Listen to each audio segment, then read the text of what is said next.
Good morning everyone. आज प्रारंभ करेंगे। सबसे पहले कंपटीशन वर्ल्ड में आप सभी का स्वागत है।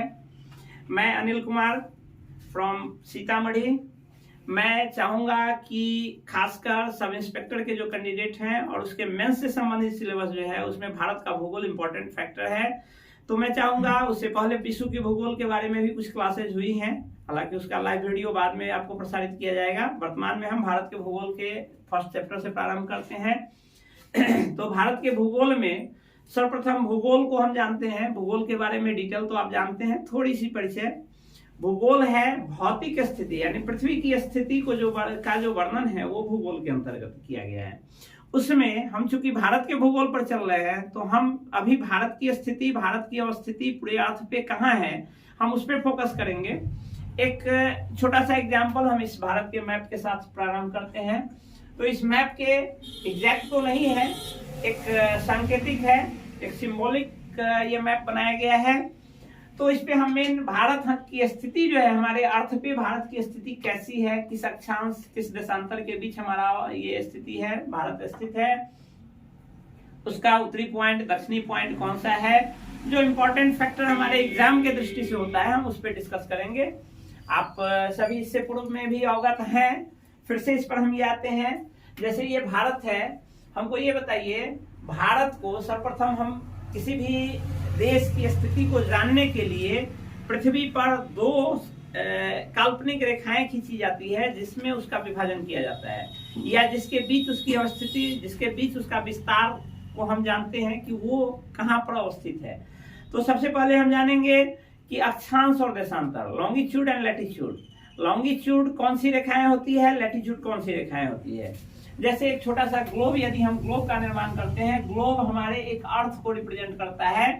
अर्थ के रिप्रेजेंटेशन में इस अर्थ के ठीक बीचों बीच को बांटने वाली रेखाएं, ठीक बीचों बीच से काटने वाली रेखाएं, जो हमारे पृथ्वी को दो पोल में, उत्तरी ध्रुव और दक्षिणी ध्रुव को ठीक दो बीचों बीच भाग में काटे, वैसी रेखाएं, वो रेखा कहलाती है अक्षांश रेखा। और अक्षांश में भी जो बीचों बीच से गुजरती है, पृथ्वी के बीचों बीच से गुजरती है, उसको हम 0 डिग्री अक्षांश कहते हैं।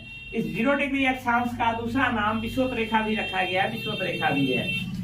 0 डिग्री से ऊपर हम जानते हैं कि ऊपर की ओर 0 डिग्री के ऊपर की जितनी स्थिति है, जितना भाग है, वो कहा जाता है आपका उत्तरी ध्रुव।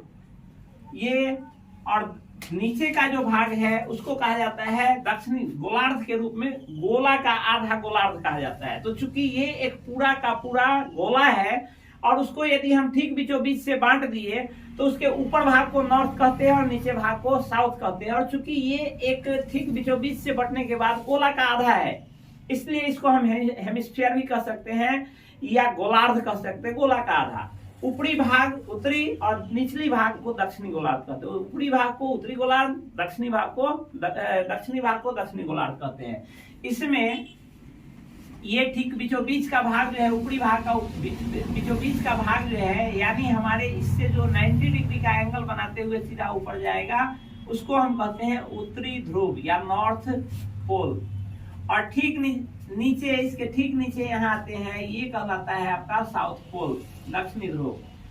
अब इस अक्षांश रेखा के समानांतर प्रत्येक 1 डिग्री पे एक समानांतर रेखा, काल्पनिक रेखा, ऐसा पृथ्वी पर कोई खींचा गया रेखा होता नहीं है, लेकिन काल्पनिक रेखा इसको हम मानते हैं। हम किसी देश की स्थिति बताने के लिए उसको एक काल्पनिक रेखा के रूप में खींचते हैं। ये काल्पनिक रेखा, इसके समानांतर, ये जो हमारा लॉन्गेस्ट जो लैटिट्यूड है, उस लॉन्गेस्ट लैटिट्यूड के समानांतर खींची गई रेखाएं होती है, जो अन्य अक्षांश रेखाएं 0 degree, 1 degree, 2 degree, 3 degree, north या साउथ होता है। ऊपर की ओर जाएंगे, इस 0 डिग्री से जितना ऊपर चले जाएंगे, जितने एंगल बना रही है यहाँ, उतने डिग्री अक्षांश रेखा उत्तरी। और इससे नीचे आएंगे तो उतने ही डिग्री अक्षांश रेखा, जितना इसके साथ एंगल बन रहा है, क्या कहते हैं, 0 डिग्री या देशांतर रेखा के साथ जितना एंगल बन रहा है, उतना डिग्री अक्षांश रेखा दक्षिणी कहते हैं। ठीक इसी प्रकार पुनः हम ये तो हमारे पृथ्वी पे एक क्षैतिज रेखा है, क्षैतिज रेखा के रूप में जो हम बांटते हैं उसको कहते हैं अक्षांश रेखा। फिर एक दूसरी रेखा भी ऊपर से नीचे जो जोड़ती है, यानी दो पोलों को जोड़ने वाली रेखा जो होती है, दोनों ध्रुवों को जोड़ने वाली जो रेखा होती है, उसको हम कौन सा रेखा कहते हैं? देशांतर रेखा कहते हैं। ये देशांतर रेखाएं दोनों तरफ आकर के दोनों पोलों को जोड़ती है। इस तरह से ये देशांतर रेखाएं होती है। अब हम भारत के भूगोल पर चल रहे हैं, तो हम भारत की अवस्थिति इस ग्लोब पे देखते हैं कि भारत की स्थिति कहाँ पे है। तो भारत की स्थिति देखने के लिए इस ग्लोब पे हम जानते हैं कि भारत जो है क्या दोनों गोलार्ध में है? नहीं है, भारत केवल उत्तरी गोलार्ध में, यानी ये जो हमारा है प्रधान अक्ष या ये हमारा जो है विषुवत रेखा, इस विषुवत रेखा के उत्तर में ही अवस्थित है। हम जानते हैं कि भारत का विस्तार जो है ये यहां से गुजरने वाली जो अक्षांश रेखा है, ये हमारा नीचे में 8 डिग्री 4 मिनट और ऊपर में 37 डिग्री 6 मिनट, यानी 8 डिग्री 4 मिनट से लेकर के 37 डिग्री 6 मिनट के बीच हमारा भारत अवस्थित है। हालांकि ये मुख्य भूमि का ही अक्षांश है। ये मुख्य भूमि हमारा 8 डिग्री 4 मिनट से लेकर के 37 डिग्री 6 मिनट तक है। मुख्य भूमि से अभिप्राय हमारा ये है कि हमारा भारत कंटिन्यू जो स्थल के रूप में जुड़ा हुआ है वो हमारा 8 डिग्री से 4 मिनट है। हालांकि इसके अलावे अनेक द्वीप भी हमारे भारत के अंतर्गत है, जैसे अंडमान निकोबार द्वीप समूह। अंडमान निकोबार द्वीप समूह का जो अंतिम यहाँ पे है आपका अंतिम छोर, ये इससे जो हमारा 8 डिग्री 4 मिनट है उससे 2 डिग्री नीचे हमारा अवस्थित है। यानी ये पार्ट जो है ये हमारा 6 डिग्री 4 मिनट है। तो यदि भारत का हमसे अवस्थिति पूछा जाए, यदि मुख्य भूभाग पूछा जाए, मुख्य भूभाग की अवस्थिति भारत का कहां से कहां तक है, तो 8 डिग्री 4 मिनट से लेकर के 37 डिग्री 6 मिनट तक आ जाएगा। लेकिन यदि संपूर्ण भारत का पूछा जाए तो ये भी हमारा अखंड भारत का ही पार्ट है, जो अंडमान निकोबार द्वीप समूह का पार्ट है। ये इसका सबसे दक्षिणी बिंदु जो है वो ग्रेट निकोबार बिंदु है। तो ये ग्रेट निकोबार का द्वीप है, ग्रेट निकोबार का है, और इसका हमारा अक्षांशीय विस्तार जो है 6 डिग्री 4 मिनट है। यानी संपूर्ण भारत का यदि अक्षांशीय विस्तार पूछा जाए तो 6 डिग्री 4 मिनट से लेकर के 37 डिग्री 6 मिनट तक होता है। अब हम देखते हैं कि ये जो 37 डिग्री 6 मिनट से 8 डिग्री 4 मिनट से 37 डिग्री 6 मिनट, हम इसमें देखते हैं कि हमारा ये क्या है, ये दोनों का दोनों जो है ये हमारा अक्षांशीय विस्तार ये क्या है, नॉर्थ ही है, साउथ नहीं है। आप भले ही भारत की स्थिति, यदि भारत का उत्तर दिशा दक्षिण दिशा हम कहते हैं, तो हम कहते हैं कि नीचे वाला पार्ट जो है हमारा वो दक्षिणी भाग होता है, लेकिन इसका यह मतलब नहीं कि वो दक्षिणी गोलार्ध में चला जाता है। वो पूरा का पूरा भारत हमारा उत्तरी गोलार्ध में ही स्थित है, दक्षिणी गोलार्ध में स्थित नहीं है। यानी हमारा जो ये 0 डिग्री अक्षांश रेखा जो है वो हमारे नीचे से गुजरती है। हमारा भारत कंप्लीटली 0 डिग्री अक्षांश रेखा से ऊपर में ही अवस्थित है, यानी उत्तरी गोलार्ध में ही अवस्थित है। हमारा भारत लगभग यहाँ पे अवस्थित है, जो 0 डिग्री को टच नहीं करता है। 0 डिग्री से हमारा जो दक्षिणतम बिंदु है वो 876 किलोमीटर दूर रह जाता है। लगभग 876 किलोमीटर दूर हमारा भारत 0 डिग्री अक्षांश रेखा से दूर रह जाता है। यानी हमारे दक्षिणतम बिंदु, सबसे पहले हम जानते हैं कि हमारा उत्तरी बिंदु, दक्षिणी बिंदु, पूर्वी बिंदु और पश्चिमी बिंदु, इसमें ये जो देशांतर के रूप में, उससे पहले हम देशांतर पर आते हैं, देशांतर के बाद फिर सारे पॉइंट पे जाएंगे। देशांतर पर यदि आते हैं तो ये देशांतर है हमारे भारत का। हमारा संपूर्ण भारत जो है वो किस देशांतर के बीच अवस्थित है, पूर्वी या पश्चिमी? इसको उत्तरी ध्रुव या उत्तरी गोलार्ध और दक्षिणी गोलार्ध में बांटा जाता है। जैसे विषुवत रेखा के ऊपर उत्तरी गोलार्ध, विषुवत रेखा के नीचे दक्षिणी गोलार्ध। वैसे ही ये जो देशांतर रेखा है, जो ग्रीनविच मीन टाइम जो हमारे यूके से होकर के गुजरता है, उसको 0 डिग्री देशांतर एक अंतरराष्ट्रीय सम्मेलन द्वारा फिक्स किया गया है। उस सम्मेलन में यह भी फिक्स किया गया कि उस 0 डिग्री देशांतर से पूरब में जो रेखाएं जाएंगी उसको पूर्वी देशांतर, और उससे पश्चिम में जितना जाएगा उसको पश्चिमी देशांतर कहा जाएगा। तो हमारा भारत जो है उस 0 डिग्री देशांतर से पूरब में अवस्थित है। इसलिए हमारे भारत का और संपूर्ण पूरा का पूरा भाग पूर्वी भाग नहीं है, पश्चिमी भाग में नहीं जाता है। तो इस प्रकार हमारे भारत का देशांतर जो है वो आपका पूर्वी देशांतर, संपूर्ण विस्तार पूर्वी देशांतर के अंतर्गत ही है। ये संपूर्ण विस्तार पूर्वी देशांतर में 68 डिग्री 7 मिनट से लेकर के आपका 68 डिग्री 7 मिनट से लेकर के 97 डिग्री 25 मिनट तक है। इसका यह मतलब होता है कि हमारा भारत जो है ग्रीनविच मीन टाइम से 68 डिग्री 7 मिनट से प्रारंभ होता है और भारत का अंतिम बिंदु जो है वो 97 डिग्री 25 मिनट पे समाप्त हो जाता है। तो अब हम चारों जैसे अक्षांश देशांतर दोनों जान गए, अक्षांश जान गए कि ऊपरी अक्षांश कितनी है, निचला अक्षांश कितना है। देशांतर में हमारा पूर्वी देशांतर में ही दोनों स्थित है, जैसे उत्तरी अक्षांश में ही दोनों स्थित है। यह नहीं कि ये उत्तरी भाग है और ये दक्षिणी भाग है, भारत का ये उत्तरी भाग और ये दक्षिणी भाग जरूर है, लेकिन संपूर्ण पृथ्वी के ये उत्तरी गोलार्ध में ही स्थित है। इसलिए ये भी कहेंगे हम उत्तरी अक्षांश ही 8 डिग्री 4 मिनट उत्तरी अक्षांश से लेकर 37 डिग्री 6 मिनट उत्तरी अक्षांश तक, न कि दक्षिणी अक्षांश तक। उसी तरह ये हमारा देशांतरीय विस्तार जो है वो हमारा पूर्वी देशांतर से पूर्वी देशांतर तक ही है। तो पूर्वी देशांतर में 68 डिग्री 7 मिनट ईस्ट, ये इस लाइन को कहते हैं लॉन्गिट्यूड।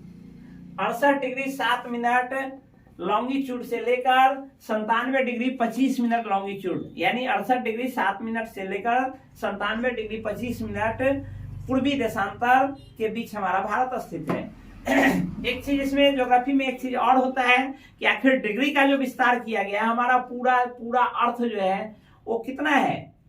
कोई भी सर्किल जो होता है, सर्किल के पूरे एंगल का मान कितना होता है, 360 डिग्री होता है। तो 360 डिग्री आखिर अर्थ का जो रोटेशन है, अर्थ जो एक राउंड मारता है वो कितने घंटे में मार लेता है, पूरे के पूरे 24 घंटे में एक राउंड मारता है। तो 24 घंटे में हमारा 360 डिग्री घूम जाता है अर्थ, लगभग 24 घंटे, एग्जैक्ट नहीं है लेकिन लगभग 24 घंटे। तो हम निकालते हैं कि 1 डिग्री का मान 360 डिग्री घूमने में उसको 24 घंटा लगता है। तो 1 डिग्री घूमने में उसको कितना समय लगेगा, 360 डिग्री मूव करने में उसको 24 घंटे का समय लगता है, यानी 24 × 60 मिनट का समय लगता है, इतना मिनट का समय लगता है। तो 1 डिग्री घूमने में कितने मिनट का समय लगेगा, 24 × 60 बाई 360, ये कटाएंगे हो जाएगा 6 और 6 4 जा 24। इसका मतलब हुआ 1 डिग्री अर्थ घूमता है, इसका मतलब 4 मिनट का समय गुजरता है। 1 डिग्री पृथ्वी के 1 डिग्री से अक्षांशीय विस्तार जो हम यहाँ देखे हैं, देशांतरीय विस्तार जो हम देखे हैं, ये समय की गणना देशांतरीय विस्तार से होता है, न कि अक्षांशीय विस्तार से होता है। तो समय की गणना हमारे अक्षांशीय विस्तार से न होकर के देशांतरीय विस्तार से होता है। हम देखते हैं कि हमारा भारत 68 डिग्री 7 मिनट पूर्वी देशांतर से 97 डिग्री 25 मिनट पूर्वी देशांतर के बीच है। तो ये हम जानते हैं कि हमारा देशांतरीय विस्तार टोटल है कितना, तो 97 और -68, सिंपली ये करिए, ये कितना होगा 97 हमारा जो देशांतरीय विस्तार है लगभग 97 और -68 करते हैं, तो ये हमारा होता है कितना लगभग 30 डिग्री के आसपास होता है। 29 डिग्री कुछ मिनट होता है, लगभग 30 डिग्री के आसपास होता है। 30 डिग्री का मतलब ये होता है, हम जानते हैं कि 1 डिग्री में 4 मिनट, पृथ्वी को अपने अक्ष पे घूमने में, अपने एक्सिस पे रोटेट करने में, हम जानते हैं कि हमारा अर्थ जो है अपने एक्सिस पे पश्चिम से पूरब की ओर घूमती है। तो पश्चिम से पूरब की ओर घूमने के क्रम में 1 डिग्री जितना देर में ये घूमता है उसमें उसको 4 मिनट का समय लगता है। तो हमारे भारत का विस्तार टोटल लगभग 30 डिग्री में है। तो 30 डिग्री घूमने में यानी पश्चिम से पूरब घूमने में हमारे भारत का सूर्योदय यदि हम लेंगे, ऐसे तो मानक समय मान लिया गया है, मानक समय मान लिया जाता है, तो उस हिसाब से हमारे पूरे भारत में एक ही समय होता है। लेकिन एक्चुअल स्थिति में ये तो एक मानव जनित समय है, लेकिन एक्चुअल स्थिति में जो हमारा अर्थ रोटेट करता है, तो हमारे जो सबसे पूर्वी भाग है वहां सबसे पहले सूर्योदय होता है, और हमारा जो सबसे पश्चिमी भाग है, इसमें हम विस्तार से आएंगे कि पूर्वी पॉइंट कौन सा है, पश्चिमी पॉइंट कौन सा है, उस पर पुनः आएंगे, उस समय हम चर्चा करेंगे। पहले अभी केवल ये हम बता दें कि हमारे भारत के सबसे पूर्वी बिंदु और सबसे पश्चिमी बिंदु के बीच का अंतर लगभग 30 डिग्री है। 30 डिग्री का मतलब ये होता है, 1 डिग्री का मतलब है 4 मिनट, तो 30 डिग्री का मतलब हुआ 30 × 4 यानी 120 मिनट। 120 मिनट 120 मिनट का मतलब होता है 2 घंटा। इसका मतलब ये है कि आपके ये हमारा जो भारत है उसके पूर्वी बिंदु पर यदि 6 बजे सुबह होता है, सूर्योदय होता है, तो हमारा जो सबसे पश्चिमतम बिंदु है वहां 8 बजे सूर्योदय होगा।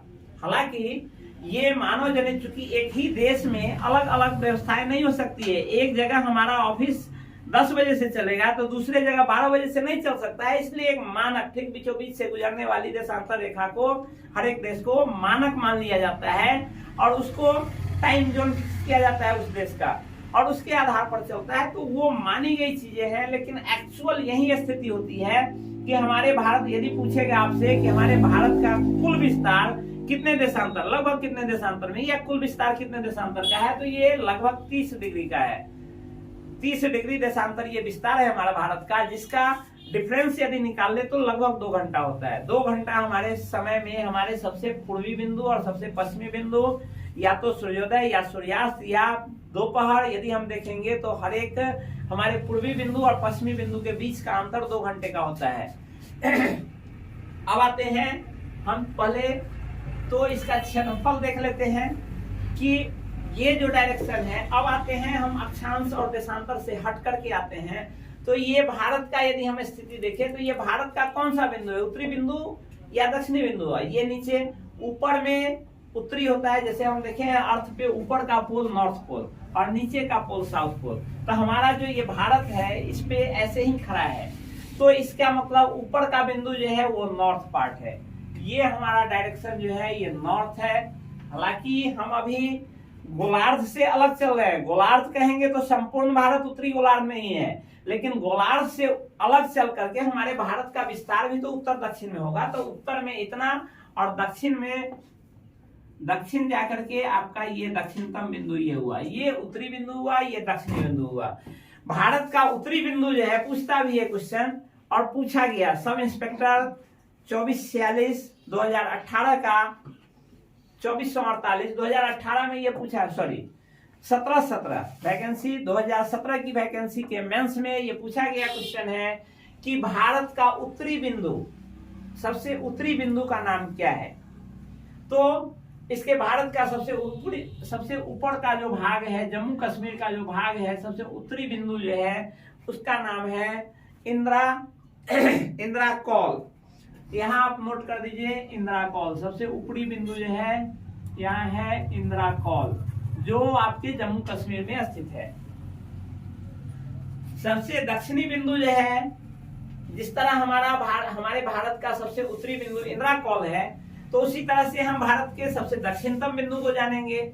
सबसे दक्षिणतम बिंदु जो है उसका नाम है हमारा, जो हमारे ग्रेट निकोबार द्वीप समूह का सबसे दक्षिणतम बिंदु है, जो 6 डिग्री 4 मिनट पर अवस्थित है, उसका नाम है इंदिरा पॉइंट।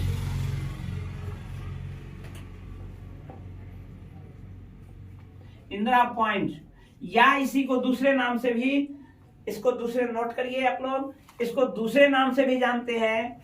इंदिरा पॉइंट का दूसरा नाम भी है पिग्मेलियन बिंदु या पिग्मेलियन पॉइंट, पिग्मेलियन बिंदु या पिग्मेलियन पॉइंट। ये हमारे भारत का ये दक्षिणतम बिंदु है, इंदिरा पॉइंट या पिग्मेलियन बिंदु। ये इंदिरा कॉल जो है वो हमारे भारत का सबसे ऊपरी भाग है या उत्तरी भाग है। उसी तरह से हम आते हैं सबसे पूर्वी भाग में, तो सबसे पूर्वी भाग में अरुणाचल प्रदेश में स्थित ये बिंदु है जिसका नाम है किबुथु। किबुथु ये पॉइंट पूछता है कि हमारे भारत का सबसे पूर्वी बिंदु कौन सा है, सबसे पश्चिमी बिंदु कौन सा है, सबसे उत्तरी बिंदु कौन सा है और सबसे दक्षिणी बिंदु कौन सा है, और ये किस राज्य में स्थित है, ये भी पूछता है। ये भी इंपॉर्टेंट होता है। ये किबुथु जो है ये हमारे अरुणाचल प्रदेश में स्थित है। किबुथु जो है वो हमारे अरुणाचल प्रदेश में स्थित है। ये जम्मू कश्मीर में स्थित है। ये अंडमान निकोबार यदि दे दे तो ठीक है। अंडमान निकोबार का सबसे दक्षिणतम जो आपका बिंदु है, सबसे दक्षिणतम बिंदु इंदिरा पॉइंट या पिगमिलियन बिंदु है। लेकिन ये अंडमान निकोबार पूरा एक द्वीप समूहों का समूह है, अनेक द्वीपों का समूह है जो कई पार्टों में बटा हुआ है।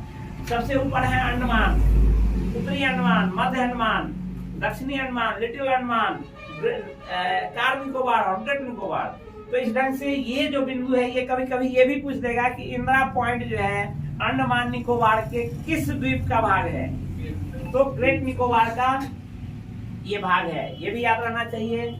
उसी तरह से हमारा पश्चिमतम बिंदु जो है ये इसमें दो चीज ये हो जाता है, एक सर्क्रिक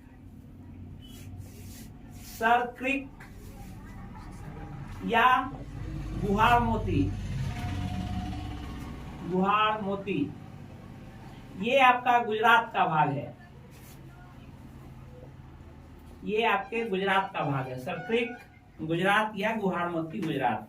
ये चारों बिंदु याद रखना चाहिए। चारों का आपका पॉइंट याद रखना चाहिए कि कौन सा पॉइंट कितना है, अक्षांशीय विस्तार है तो कितना है। पूछ देगा यदि आपसे किबुथु का देशांतर ये किस देशांतर रेखा पर पड़ता है, तो सिंपली याद रहना चाहिए किबुथु जो है या तो हमारे भारत का पूर्वी बिंदु कहिए, उसका अक्षांश पूर्वी बिंदु का देशांतरीय विस्तार कहिए। तो किबुथु जो है या किबुथु किस राज्य में है, तो किबुथु है हमारे भारत का सबसे पूर्वी बिंदु। किबुथु है जो अरुणाचल प्रदेश में स्थित है और उसका देशांतरीय विस्तार पूछता है, तो जो हमारे भारत का सबसे पूर्वी देशांतर है 97 डिग्री 25 मिनट वो होगा उसका। चलिए यहां से आते हैं, अब हम आते हैं भारत की लंबाई और चौड़ाई और क्षेत्रफल पे।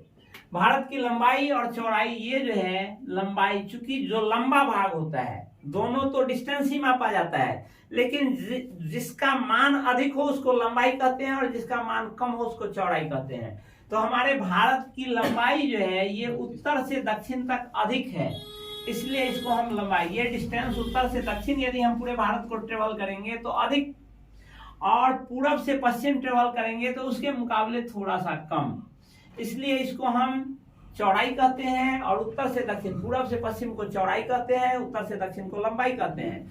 उत्तर से दक्षिण लंबाई जो है वो हमारा 3214 किलोमीटर है, 3214 किलोमीटर है। और पूरब से पश्चिम जो हमारा लंबाई है, पूरब से पश्चिम चौड़ाई जो है, डिस्टेंस जो है वो हमारा 2933 किलोमीटर है।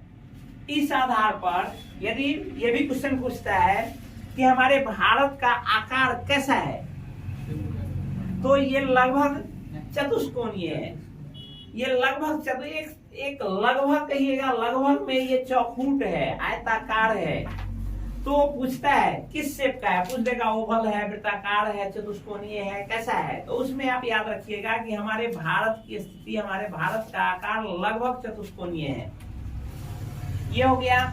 अब हम जानते हैं किसी आयत का यदि हम क्षेत्रफल निकालें तो क्षेत्रफल बराबर क्या होता है, लंबाई गुने चौड़ाई। तो इस आधार पर यदि हम इसका लंबाई गुने चौड़ाई करें तो लंबाई गुने चौड़ाई करें तो यही हमारा क्या हो जाता है, 263 वर्ग किलोमीटर होता है। 32,87,263 किलोमीटर स्क्वायर, ये हमारे भारत का क्षेत्रफल है। लंबाई गुने चौड़ाई करिएगा, लगभग एग्जैक्ट नहीं, लगभग हमारा भारत का क्षेत्रफल 32,87,263 वर्ग किलोमीटर हो जाएगा।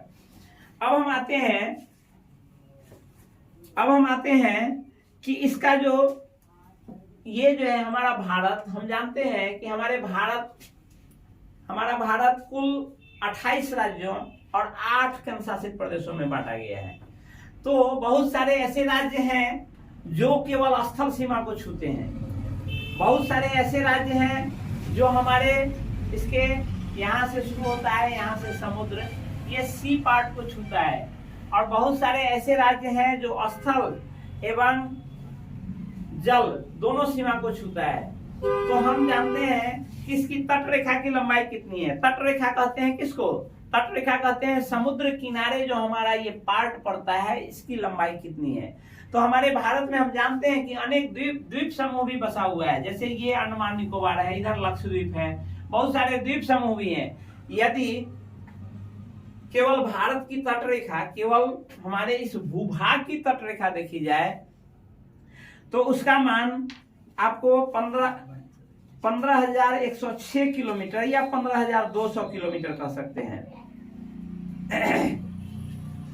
स्थलीय सीमा की मान, ये तट रेखा नहीं, ये स्थलीय सीमा की मान है 15,200 किलोमीटर। लेकिन यदि हम पूरे तट रेखा का मान रखें, यदि हम तट रेखा केवल देखें जो समुद्र की सीमा को छूता है, तो वो आपका 7517 किलोमीटर है। ये तट रेखा जहां से समुद्र शुरू होता है और ये घूमते हुए जो जाता है, ये यदि देखें तो ये 7517 किलोमीटर है। तट रेखा का मान 7517 किलोमीटर तट रेखा की लंबाई है। इस ढंग से अब थोड़ा सा इसके नामकरण पर हम आते हैं कि भारत का नाम आखिर कैसे पड़ा है। तो हम अपने पौराणिक ग्रंथों में जाते हैं, जैसे वायु पुराण में शकुंतला की चर्चा है, उनके पुत्र भरत का भी चर्चा है। तो भरत के नाम पर वायु पुराण में ये चर्चा है कि भरत जो थे राजा, उनके नाम पर हमारे इस देश का नाम भारत पड़ा है। कालांतर में यहाँ आर्यों का आगमन हुआ और आर्य यहाँ आकर के बस गए, तो आर्य के निवास स्थान को आर्यावर्त कहा जाने लगा। तो इस आधार पर भारत से उसका नाम आर्यावर्त हुआ। मध्यकालीन इतिहासकार इसको सिंधु नदी, चूंकि हमारे भारत के पश्चिमी भाग से सिंधु नदी गुजरती है, तो अखंड भारत से सिंधु नदी गुजरती है, और सिंधु नदी के नाम पर इसका नाम सिंध से होते हुए अपभ्रंश होते हुए हिंद और हिंदुस्तान हो गया। यानी मध्यकालीन इतिहासकारों ने इसका नाम हिंदुस्तान रख दिया। अब देखते हैं इंडिया, फिर उसके बाद इंडिया भी पड़ा है। तो इंडिया जो है ग्रीक का वर्ड है इंडोई जो यूनानी शब्द है, यूनानी जो आक्रमणकारी लोग आए, यूनानी लोग जो शासक बने यहाँ, उनके द्वारा इसका नाम इंडिया दिया गया। तो कालांतर में कई नाम परिवर्तन हुए। जैसे सबसे पहले हम अपने विभिन्न पौराणिक ग्रंथों से इसका नाम क्या जानते हैं? हम अपने पौराणिक ग्रंथों से इसका नाम जम्बूद्वीप भी जानते हैं। भारत शकुंतला के पुत्र भरत के नाम पर भारत जानते हैं। बाद में मध्यकालीन इतिहासकारों द्वारा इसका नाम हिंदुस्तान दिया गया, और बाद में यूनानी के द्वारा इसका नाम इंडिया रख दिया गया। अब आते हैं, ये हमारा भारत जो है, हम पहले समय जोन पर चल रहे थे। तो समय जोन जो है टाइम जोन, और दूसरा एक और, जैसे हम ये विश्व के ये भूगोल में चलेंगे तो हम देखते हैं कि हमारी पृथ्वी पूर्णतः सीधी नहीं है, अर्थ के सामने अपने एक्सिस पे झुकी हुई है। झुकी होने के कारण, और ये हमारे अर्थ के ये खुद अपने एक्सिस पे तो घूमती ही है, हमारे पृथ्वी के चारों ओर भी चक्कर लगाती है। तो चारों ओर हमारे अक्ष पे घूमने के कारण दिन रात होता है, और पृथ्वी के चारों ओर चक्कर लगाने के कारण मौसम परिवर्तन होता है। वो वर्ष जो 365 दिन, लगभग 365 दिन में एक चक्कर लगा लेती है, लगभग 24 घंटे में अपने अक्ष पे घूम जाती है, जिसके कारण 24 घंटे का दिन रात होता है। और लगभग 365 दिन में पूरा एक चक्कर पूरा कर लेने के कारण वार्षिक गति होती है, जिसको वर्ष बोलते हैं, जो ईयर होता है, जिसके कारण मौसम परिवर्तन होता है। तो हम बताने जा रहे हैं कि यहाँ जो हमारा ये है पृथ्वी सूर्य के चारों ओर चक्कर लगाने के क्रम में इसके एक्सिस पर झुके होने के कारण पृथ्वी के कुछ खास भाग पे कभी सूर्य सीधा होता है और किसी खास भाग पे सूर्य तिरछा होता है, और वो भी एक निश्चित एंगल तक ही वो सीधा होता है, उसके ऊपर कभी वर्ष में कभी भी सीधा नहीं होता है। तो ये जो है वही निर्धारण करता है tropic of cancer and tropic of Capricorn, यानी उत्तरी गोलार्ध में पृथ्वी सूर्य के सीध में कितने भाग पर मैक्सिमम जा सकता है, उस भाग को ट्रॉपिक ऑफ कैंसर कहते हैं, यानी कर्क रेखा कहते हैं। इस 0 डिग्री अक्षांश जो है हमारा विषुवत रेखा है, विषुवत रेखा से 23.5 डिग्री नॉर्थ और 23.5 डिग्री साउथ तक ही हमारी सूर्य की सीधी रेखाएं पड़ती है। उस एक्सिस पे झुके होने के कारण मैक्सिमम इस एंगल तक ही साल में सूर्य की सीधी रेखाएं पड़ सकती है, इससे ऊपर हमेशा तिरछी रेखाएं ही पड़ेंगी। इस 23.5 डिग्री नीचे साउथ से नीचे कभी सूर्य की रेखाएं सीधी, वर्ष में कभी भी सूर्य की रेखाएं सीधी नहीं पड़ेंगी। यहाँ तक ही सूर्य की रेखाएं सीधी पड़ सकती है। जहां तक पृथ्वी की सीधी रेखाएं कभी भी वर्ष में पड़ सकती है, उस भाग को डिनोट किया जाता है 23.5 डिग्री, उससे ऊपर नहीं पड़ती है। इस 23.5 डिग्री नॉर्थ को ट्रॉपिक ऑफ कैंसर या कर्क रेखा कहा जाता है। उसी ढंग से नीचे पड़ने वाले भाग को, जहां मैक्सिमम नीचे दक्षिणी गोलार्ध में जहां सूर्य की सीधी रेखाएं पहुंच पाती है वर्ष में, उसको कहते हैं मकर रेखा या ट्रॉपिक ऑफ कैप्रिकॉर्न, मकर रेखा कहते हैं। ये जो कर्क रेखा है, चूंकि हमारा जो भारत है वो उत्तरी गोलार्ध में है, और उत्तरी गोलार्ध में भी हमारा जो अक्षांशीय विस्तार है ये 8 डिग्री 4 मिनट से 37 डिग्री 6 मिनट, इसका मतलब ये 23.5 डिग्री जो है हमारे बीच में ही कहीं आएगा। इसका मतलब 23.5 डिग्री अक्षांशीय विस्तार जो है हमारे भारत से होकर के गुजरती है। इसका यह मतलब, सीधा मतलब है कि यह जो है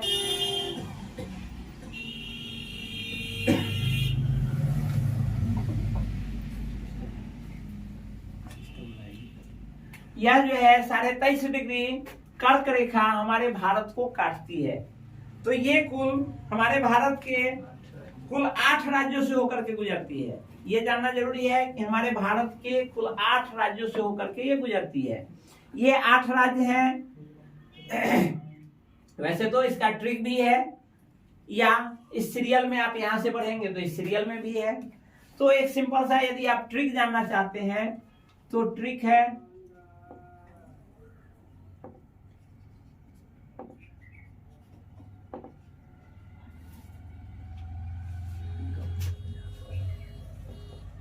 ये कुल 8 राज्य हैं जिनसे होकर के हमारे कर्क रेखा हमारे देश के बीचों बीच से गुजरती है।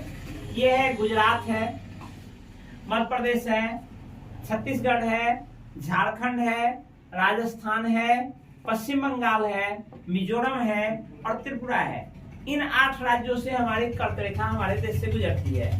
दूसरा, हम जिस समय ये चर्चा कर रहे थे इसका पूर्वी बिंदु और पश्चिमी बिंदु, तो पूर्वी बिंदु और पश्चिमी बिंदु से ये जो गुजरती है वो एक अक्षांश रेखा न होकर के ये देशांतर रेखा है, क्योंकि ये ऊपर से नीचे खींची गई रेखाएं हैं, काल्पनिक रेखाएं हैं। तो ये हमारा देशांतरीय विस्तार है। इस देशांतरीय विस्तार उस समय हम बताए थे कि हमारे देश के पूर्वी बिंदु और पश्चिमी बिंदु में लगभग 2 घंटे का अंतर है। तो 2 घंटे अंतर के, चूंकि पूरा गवर्नमेंट एक ही गवर्नमेंट वहां गवर्न करती है, तो उसमें एक स्टैटिक टाइम फिक्स कर दिया जाता है जिसके आधार पर हमारा ये यहाँ की व्यवस्थाएं चल सके। तो उसके लिए 82.5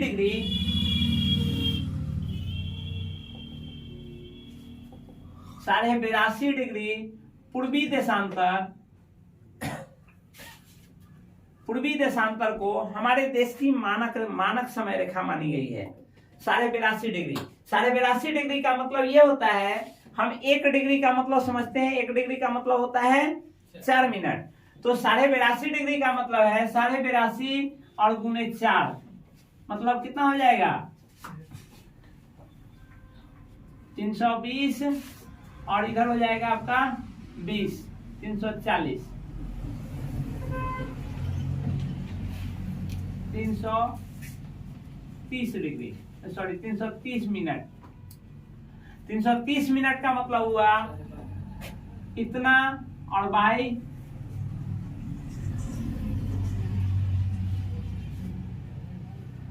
इतना बाई 60,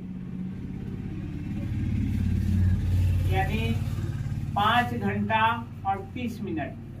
इसका मतलब यह निकलता है कि हमारे भारत का समय जो है वो जो क्या कहते हैं 0 डिग्री देशांतर से ये 5.5 घंटा आगे चलता है। ये हमारा जो मानक देशांतर 82.5 डिग्री माना गया है। 82.5 डिग्री, 1 डिग्री का मतलब 4 मिनट होता है, तो 82.5 गुने 4 करेंगे, ये हमारा 330 मिनट निकलता है। तो 330 मिनट का मतलब है 5 घंटा 30 मिनट। 330 में 60 से भाग दे देंगे तो 5 घंटा 30 मिनट आएगा। इसका यह सीधा मतलब है कि हमारे भारत का जो मानक समय है वो ग्रीनविच मीन टाइम से लगभग 5.5 घंटा आगे चलता है। 5.5 घंटा आगे चलने के कारण ये जो अब हम देखते हैं कि ये हमारा जो क्या कहते हैं ये देशांतरीय विस्तार या मानक देशांतर 82.5 डिग्री जो है वो किन किन राज्यों से होकर के गुजरती है। हमारा कर्क रेखा यहाँ से लेकर के यहाँ तक काटती है, और ये जो है हमारा 82.5 डिग्री ऊपर से नीचे तक काटती है। ऊपर से ठीक बीचों बीच से तो नहीं काटती है, लगभग यहाँ से काटती है, ऐसे निकल जाती है 82.5 डिग्री देशांतर। 82.5 डिग्री देशांतर पे हमारा जो है कुल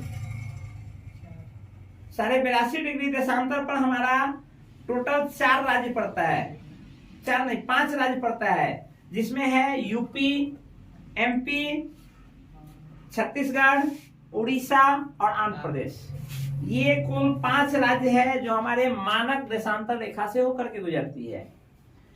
ये कुल राज्य है, कुल 5 राज्य है, यूपी, एमपी, छत्तीसगढ़, उड़ीसा और साथ में आंध्र प्रदेश। इन 5 राज्यों से होकर के गुजरती है। तो इस आधार पर एक क्वेश्चन बनता है, आप देखें कि हमारा जो कर्क रेखा और ये जो हमारा मानक देशांतर रेखा किस राज्यों में एक दूसरे को काटती, किस राज्य में एक दूसरे को काटती है। इसमें एकमात्र राज्य है जिसमें ये दोनों एक दूसरे को इंटरसेक्ट करती है, वो है छत्तीसगढ़। छत्तीसगढ़ राज्य है जिसमें हमारा ये मानक देशांतर और ये हमारा जो है हमारा कर्क रेखा एक दूसरे को काटता है। इंपॉर्टेंट क्वेश्चन है, इसको नोट करिएगा कि हमारा मानक देशांतर 82.5 डिग्री और हमारा कर्क रेखा हम दोनों हमारे देश से गुजरती है। चूंकि मानक देशांतर है तो हमारे देश से गुजरेगा ही, लेकिन कर्क रेखा भी हमारे देश से गुजरती है जो 6 राज्यों से, और मानक देशांतर हमारे 5 राज्यों से। इसमें दोनों एक दूसरे को इंटरसेक्ट जो करती है वो छत्तीसगढ़ में करती है। अब आते हैं कुछ इंपॉर्टेंट फैक्ट पे कि यदि पूछता है कि विश्व का ऐसा कौन सा देश है जिसके नाम पर किसी महासागर का नाम पड़ा है, तो विश्व का एकमात्र ऐसा देश है भारत, जिसके नाम पर एक महासागर का नाम है जो हिंद महासागर है। ऐसा कोई देश विश्व में नहीं है जिसके नाम पर कोई महासागर का नाम पड़ा हो, लेकिन भारत के नाम पर, चूंकि हिंदुस्तान में इसका नाम है, हिंदुस्तान के नाम पर ही हिंद महासागर का नामकरण किया गया है, हिंद महासागर। दूसरा पूछता है विश्व का नहीं, भारत का कोई ऐसा जिला बताइए। हमारा ये अभी बताया कि ये जो हमारा भारत है ये कुल 28 राज्यों से मिलकर के बना है। 28 राज्यों में बांटा गया, 28 भूखंड अलग अलग राज्यों में बांटा गया है। उसमें एकमात्र ऐसा जिला है जो 4 राज्यों को टच करता है, ये है सोनभद्र जिला है। यूपी का एक सोनभद्र जिला है, सोनभद्र जिला है जो हमारे उत्तर प्रदेश में पड़ता है। ये 4 राज्यों को टच करता है। ये 4 राज्य है आपका बिहार है, उसके अलावे बिहार है, छत्तीसगढ़ है, मध्य प्रदेश है और झारखंड है। बिहार, छत्तीसगढ़,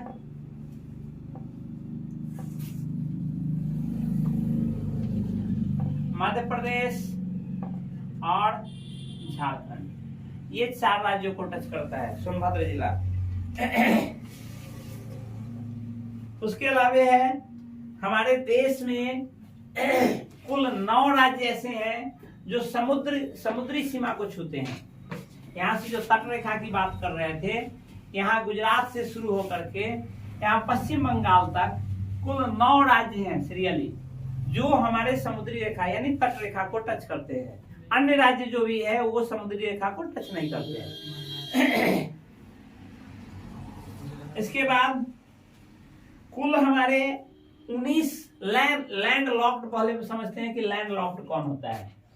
ऐसे राज्य जो कहीं से समुद्री सीमा को नहीं छूते हों उसको स्थलबद्ध या लैंड लॉक्ड स्टेट बोलते हैं।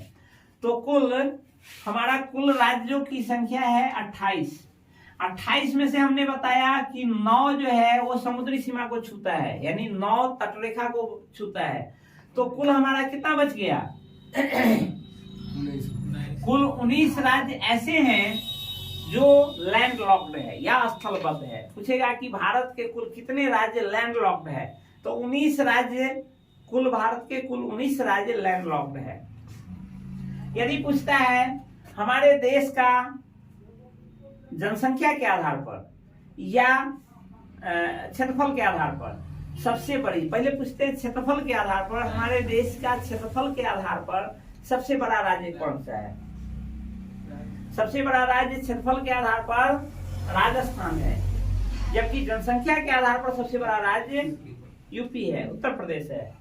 उसी तरह यदि पूछता है सबसे छोटा राज्य कौन सा है, तो क्षेत्रफल के आधार पर सबसे छोटा राज्य कौन सा? गोवा। क्षेत्रफल के आधार पर सबसे छोटा राज्य गोवा और जनसंख्या के आधार पर सबसे छोटा राज्य सिक्किम। इंपॉर्टेंट फैक्ट है, इसको याद रखिएगा। एक और फैक्ट है कि हमारे राज्य में एक ऐसा यूनियन टेरिटोरीज है, एक ऐसा यूनियन टेरिटोरी से संभवतः आप परिचित होंगे। राज्य जो है हमारा देश राज्य में या यूनियन टेरिटोरीज में बटा हुआ है। 28 राज्य है, साथ में 8 केंद्र शासित प्रदेश है। 8 केंद्र शासित प्रदेश का मतलब होता है वैसा प्लेस जिसकी प्रभुसत्ता डायरेक्ट केंद्र के हाथ में हो, जबकि राज्य में 2 शासन होता है। राज्य में एक वहां का स्थानीय शासन यानी मुख्यमंत्री, लेजिस्लेटिव असेंबली और साथ में उसके ऊपर पार्लियामेंट्री असेंबली। तो 2 के द्वारा शासन हो वो राज्य है, और जो डायरेक्ट कंट्रोल में हो सेंट्रल के उसको यूनियन टेरिटोरीज कहते हैं। तो यूनियन टेरिटोरीज में एक पुडुचेरी ऐसा यूनियन टेरिटोरीज है जो 3 राज्यों में है, जिसमें 4 जिला है कुल। वो चारों जिला कुल मिलाकर के 3 राज्यों में है। उसमें उसके नाम है आपको पुडुचेरी तो एक है ही, पुडुचेरी जिला है। उसके अलावे है कराईकल है, माहे है और यनम है। ये 4 प्लेस हैं। पुडुचेरी, पांडिचेरी इसी को पहले कहते थे, पुडुचेरी, यनम, कराईकल और माहे। ये पूछता ये है कि पुडुचेरी कुल कितने राज्यों में अवस्थित है। तो पुडुचेरी की जो सीमा है वो कुल 3 राज्यों से टच करती है या 3 अलग अलग राज्यों में है। ये आपका पुडुचेरी है। उसके अलावा यनम जो है ये आंध्र प्रदेश के अंतर्गत है, आंध्र प्रदेश से सटता है, आंध्र प्रदेश में जाता है। माहे जो है, माहे केरल में है, माहे केरल में है। और ये कराईकल जो है ये तमिलनाडु में है, तमिलनाडु में है। इस प्रकार ये हमारा पांडिचेरी कुल 3 राज्यों में स्थित है। ये इंपॉर्टेंट फैक्ट है। चलिए हम चाहेंगे कि आज के लिए इतना ही, फिर नेक्स्ट वीडियो में मिलेंगे, उसमें फिर डिटेल इसके बारे में, भारत के बारे में और आगे पढ़ेंगे। कहाँ क्या है, कहाँ कौन सा दर्रा है, कहाँ कौन सी नदी बहती है, किसका उद्गम स्थल कहाँ से है, उस पर फिर नेक्स्ट वीडियो में चर्चा करेंगे। चलिए धन्यवाद।